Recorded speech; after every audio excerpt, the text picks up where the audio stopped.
Let's look at TCP/IP stack. Port numbers are divided into three ranges: the well-known ports, user or registered ports, and dynamic or private ports. The Internet Assigned Numbers Authority, IANA, coordinates the port assignments globally. The well-known port range is from 0 to 1023. Registered ports run from 1024 to 49,151, and the dynamic ports run from 49,152 to 65,535. System services such as SNMTP, FTP, SSH, and others have an assigned well-known port.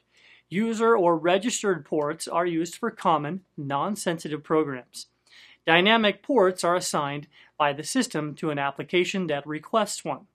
Now, let me caution you on this. The dynamic ports are different to system and user ports in one aspect. They will not be the same all the time.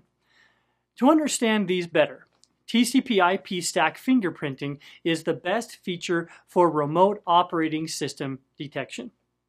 Network Mapper sends a series of TCP and UDP packets to the remote host and finds responses. Okay?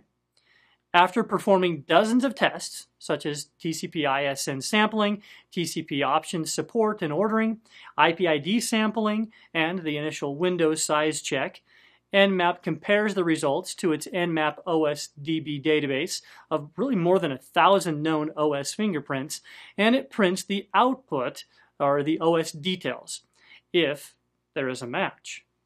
Each fingerprint includes a free-form textual description of the OS and a classification which provides the vendor name, like Sun, underlying OS, such as Solaris, OS generation, 10, and device types, like general purpose router, switch, game console, and many more.